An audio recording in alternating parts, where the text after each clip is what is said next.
প্রিয় দর্শক, আশা করি আপনারা ভালো আছেন। সবাই যে যেখানে আছেন সুস্থ আছেন, নিরাপদে আছেন, শান্তিতে আছেন। কিন্তু বাংলাদেশের আপামর জনসাধারণ কি নিরাপদে আছে? আজ অনেক দিন পর আমি একটি ভিডিও করছি। আমি বাংলাদেশের রাজনৈতিক কোনো আলোচনা করব না বলে প্রতিজ্ঞাই করেছিলাম, কিন্তু আজ আপনাদের সামনে একটি ভিডিও উপস্থাপন করব এবং সেটা সম্পর্কে আমার কিছু বক্তব্য আপনাদের সামনে তুলে ধরব। প্রথমত আপনারা এই ভিডিওটা একটু দেখে নিন। তার দেখানোর আগে যে কথাটি আমি বলতে চাই, এই ভিডিওটা দেখার পর আমি প্রায় 10 মিনিট নীরবতা পালন করেছি। শুধু ভাবছিলাম এটা কি করে সম্ভব, এটা কি করে হচ্ছে, আর এই ভিডিওটা আপনাদের সামনে দেখানো উচিত কি উচিত না। শেষে সিদ্ধান্ত নিলাম যে না, আপনাদের দেখার দরকার। কারণ এর আগে আমি যত ভিডিও করেছিলাম, অনেকগুলো ভিডিওতে আমার অনেক বন্ধুই প্রচুর সমালোচনার ঝড় তুলেছিলেন ইউনূস সরকারের বিরুদ্ধে কথা বলার জন্য। আমি তাদের উদ্দেশ্য আজকে এই ভিডিওটা উপস্থাপন করব। তার আগে আপনারা ভিডিওটা একটু দেখে নিন।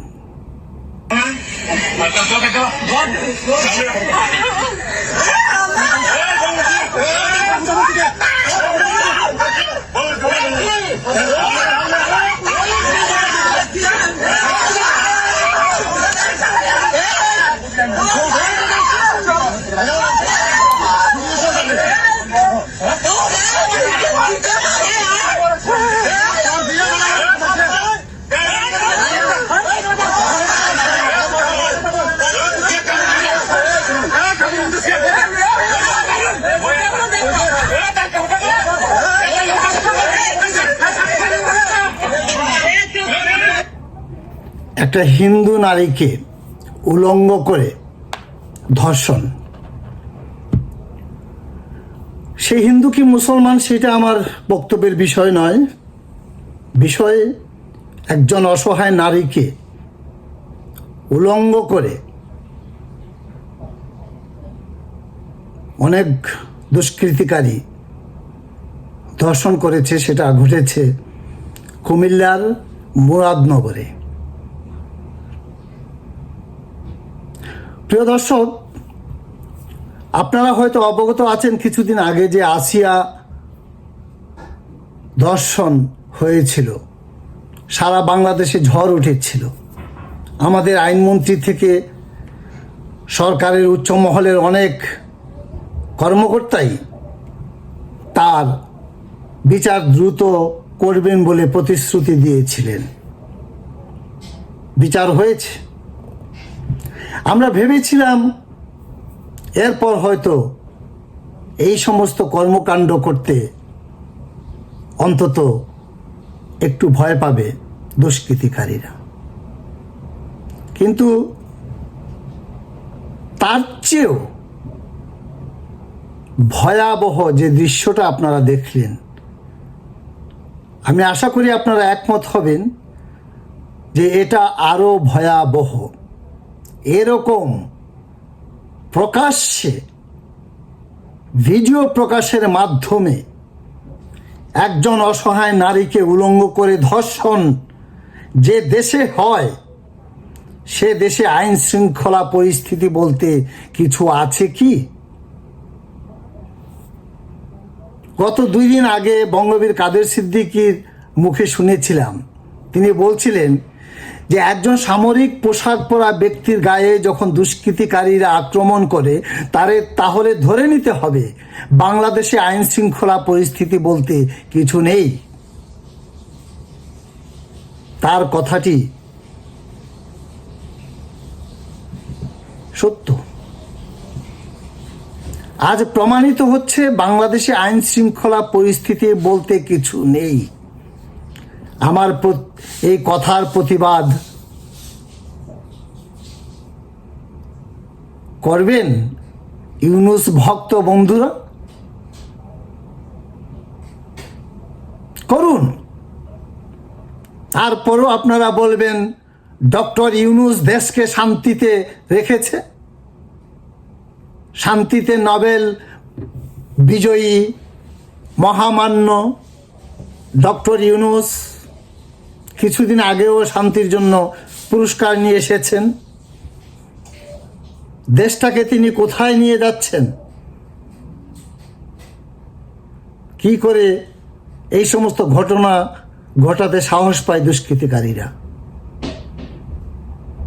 কিছুদিন আগে শুনেছি যে নির্বাচন কমিশনের সাথে তিনি বৈঠক করেছেন। কেউ বলেছেন সেটা একটা মারাত্মক ধরনের ষড়যন্ত্রের পরিকল্পনা, কেউ বলেছেন হয়তো আগামী নির্বাচনের তারিখ নিয়ে ওনার সিদ্ধান্ত জানানোর জন্য। আমি সেই বিষয়ে যাচ্ছি না। আমার বক্তব্য হচ্ছে, একজন সাধারণ মানুষ নিরাপদে থাকবে, অন্তত সেই ব্যবস্থাটুকু করুন। ক্ষমতা আপনারা যার ইচ্ছে নিয়ে নেন, কোন দল ক্ষমতায় আসবে সেটা নিয়ে আমাদের মাথা ব্যথা নেই। আমাদের মাথা ব্যথা আমাদের সামাজিক নিরাপত্তা নিয়ে। যে ঘটনাটি ঘটেছে আজ, সেই ঘটনার প্রতিবাদের ঝড় উঠা উচিত। আর যদি না উঠে তাহলে ধরে নিতে হবে সেই নারীটি হিন্দু বলে তার পিছনে দাঁড়ানোর লোকজন নেই। আমি কথাটি বলতে বাধ্য হচ্ছি। যদি আপনাদের কারো দ্বিমত থাকে তাহলে আমার সঙ্গে প্রতিবাদে আসুন, আমার সঙ্গে কথা বলুন, আমার যুক্তিতে বিরোধিতা করুন। কার কতটুকু সাহস আমি দেখতে চাই। কার কতটুকু সাহস আছে এই ঘটনার পরও বলতে পারেন যে দেশে আইন শৃঙ্খলা পরিস্থিতি এখনো ভালো আছে।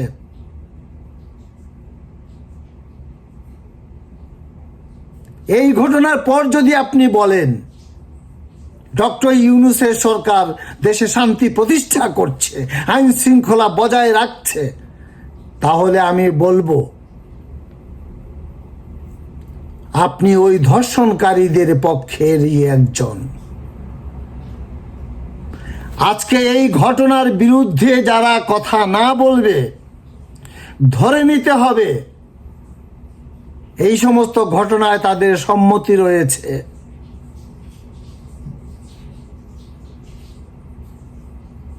ধরে নিতে হবে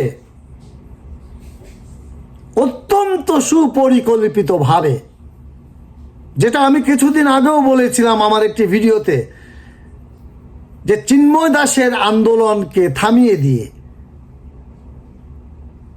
সরকার হিন্দু নির্যাতন বন্ধ করে দিয়েছে বলে যে দাবি করছে, বা দেশে হিন্দু নির্যাতন হচ্ছে না বলে যে দাবি করছে, সেটা মিথ্যা।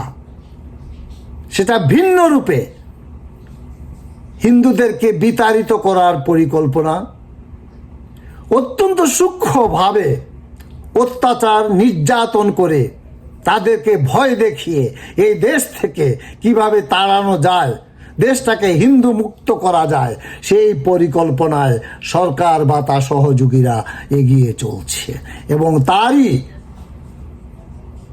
তারই একটি জ্বলন্ত উদাহরণ হচ্ছে আজকের এই ঘটনা।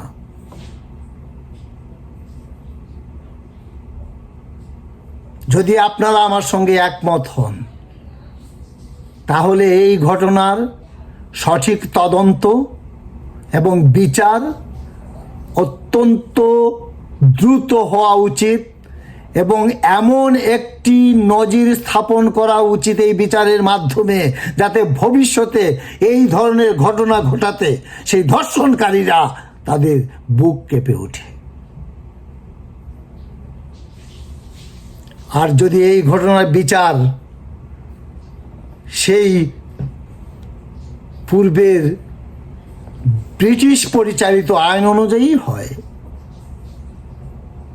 গতানুগতিক পদ্ধতিতেই হয়, তাহলে ধর্ষণকারীদের থামানো সম্ভব নয়। আজ যে ঘটনাটি ঘটেছে সেটি আপনার পরিবারে যদি ঘটতো, আপনার কোনো মেয়েকে, আপনার স্ত্রীকে, আপনার বোনকে যদি করা হতো তাহলে কি করতেন? একবার ভাবুন, একবার ভাবুন যে সেটা আপনার বোনের সঙ্গে হয়েছে, এটা আপনার মেয়ের সঙ্গে হয়েছে।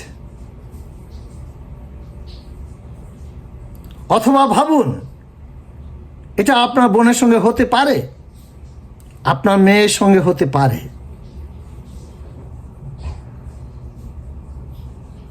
আপনি যদি নিজে একজন ধর্ষণকারী হয়ে থাকেন তাহলেও হতে পারে, হতে পারে।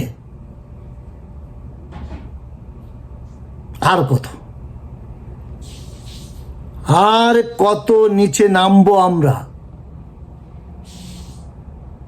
একটা জাতির নিকৃষ্টতম উদাহরণ হিসেবে আমরা আজ বিশ্বের দরবারে দাঁড়িয়েছি, নিকৃষ্ট জাতি হিসাবে। এর চেয়ে নিকৃষ্টতম কাজ, জঘন্যতম কাজ আর হতে পারে বলে আমি মনে করি না। প্রিয় দর্শক, আশা করি আপনারা এই অন্যায়ের, এই অত্যাচারের, নির্যাতনের প্রতিবাদ করবেন, সরকারকে বাধ্য করবেন, অন্তত এর সুষ্ঠু তদন্ত এবং দ্রুত বিচার সরকার করবে।